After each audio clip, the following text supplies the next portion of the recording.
Now, if you believe the experts, we could all soon be living to celebrate not only our 100th, but even 150th birthdays. I don't have enough money saved for that. With that in mind, how would it alter the way that you live your life? If you knew that was going to be the end point, what would you change and what would you change today?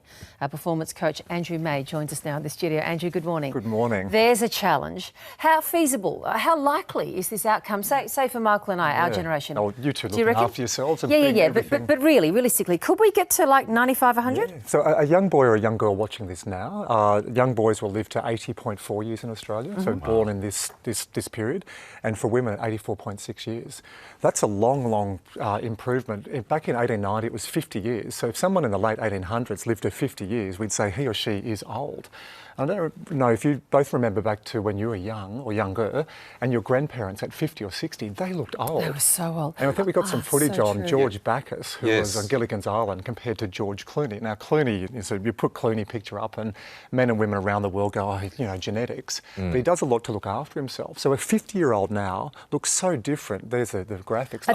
Are they the same age now to each other? So Clooney's 57. Jim Bacchus in that picture is 51.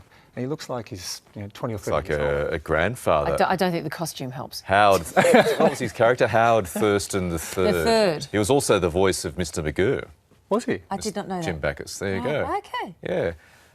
God, how stark is that comparison? It's so true. I was just looking at photographs of my nana the other day with my mum, and she probably would not have been 50, and she looked 100. Yeah. So, and you think now, so for 50-year-olds watching this, there's 50-year-olds starting new jobs, going and doing PhDs and studying again, starting new relationships, buying homes. It has totally changed the way we live. And Virginia, I think a lot of people watching this will have the capacity to not only live to 100, but a lot of the genetic experts say it's 150. Mind-blowing. Oh, right. So what are the steps? I know we've talked a lot about the science of ageing on this show and during your spots, but the steps, active steps we can all take to, if we wanted to, reach 100, perhaps 150 some years down the track. Would you both like to live to 150? Because I often say this to people and they go, oh, 150, that's a lot. If I had control of my faculties and was able to move around up until close to the end, absolutely. Yeah, I would. Yeah. If again, same as Michael, as long as my joints were working, and if I was really infirm, I think I'd find that tricky. But even if I was a bit rickety, I'd make that work. So there's 5 or 6 zones in the world called blue zones. Yeah. Dan Buettner has written a book called Blue Zones. He went on this expose with National Geographic and they looked at Virginia, Sicily, near Italy, so a place close to your heart. Lots of olive oil. Olive oil. Okinawa in Japan. The Okinawans. Oh my God, they live to 300 there. They're amazing. And they have this beautiful word we spoke about a few months ago called ikigai, which is your reason or your purpose for living. Yes. There's a place called Nicoya, which is in Costa Rica. There's a really interesting place as well on Seventh-day Adventist, just outside California. So that's one of the sort of only ones where they don't drink. So all these other zones, they have a little bit of alcohol. And Ikaria in Greece. All right. So these 5 zones, and there's a few they're looking at as well, where the average age is around 100 years. And what do you think they do in these 5 zones? Because this gives all of us now some tips on how to live not just a long life, but a healthy, prosperous life without creaky joints. What do they do? Fish or omega-3s, because some of them don't eat a lot of meat, so it's omega-3s from flaxseed or fish. They have community. So they don't, grandma and grandpa aren't living in a nursing home. They're living back with the family. The Japanese are famous for this. A little bit of alcohol most days. I think a lot of our viewers will like that. Now, a little bit doesn't mean a bottle of beautiful South Australian red every night. Although on occasion. although we're getting the sense of where he leans, right? Back to the script, Virginia. Blowouts every now and then.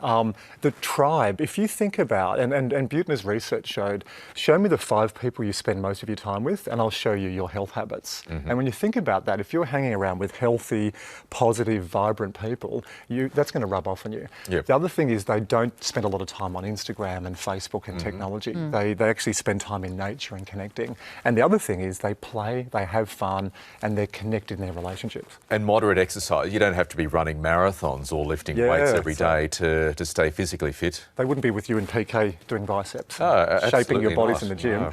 No. They're doing... Oh, Andrew, we say as we look at you. Michael's really done a lot the last few years. I look at your guns, my friend, and I think That is perfection. Lay down your arms. I lay down my arms. I'll give you the $100, Michael. So the exercise they do is daily movement. Every day they're moving. And the other thing is, and Buettner said this in his research, even in the 80s and 90s, they're water skiing, they're connected, they're having sex like 80s, 90s. Now you're talking, yeah. But that's incredibly important as well. And that, again, for that connection and just for the endorphins and for the serotonin and for everything to feel good. So that's the natural way. Then there's a whole body of research, which is the science of longevity. And I won't go into it a lot, but there is stuff like resveratrol, which is found in red wines, the molecule. So red wine's getting a good plug this morning. It's becoming a bit of a theme. Yeah, now can I just underscore, it's 1 or 2 a day, not bottles, glasses. It's also found, I think, in the seeds of, it's found in the seeds of grapes. It is. And there's a chemical called NAD+. There's a researcher in Harvard who's doing this with rats, and they're looking at an anti-aging pill. And Virginia, I thought you'd ask me what NAD+ is. Yes. It's nicotinamide adenine dinucleotide. And what this does... I just heard about that the other day. That's actually one of the B vitamins, isn't it? I think you need B vitamins to help it come into the system. Oh, is that what it is? Okay, So right. It's an external molecule. Yeah. And all this ageing is looking at the telomeres. So the telomeres is the end of your chromosomes. The best way to explain telomeres is look at a shoelace and it frays. And that's what the ageing process is when the cells stop generating. So stuff like NAD+, and also we're looking at a lot of this stuff on stem cell. That's the scientific way. How old do you feel?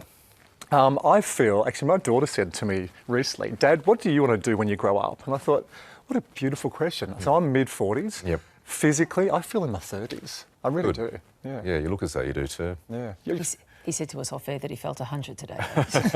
But we won't say that on air. Oops. End of the year. We all have our good days and our bad days. And I think that's actually part of it, is a bit of go with it. Actually, it is. If you have those days where it feels that way, go with it, don't fight it. I think the stress of fighting it. Up and down. And also, the downs make the ups better. And that was one thing Buettner found, is the disposition. You know, life has ups and downs, ins and outs. Take a step back and be gracious. Be grateful for what you have. Yeah.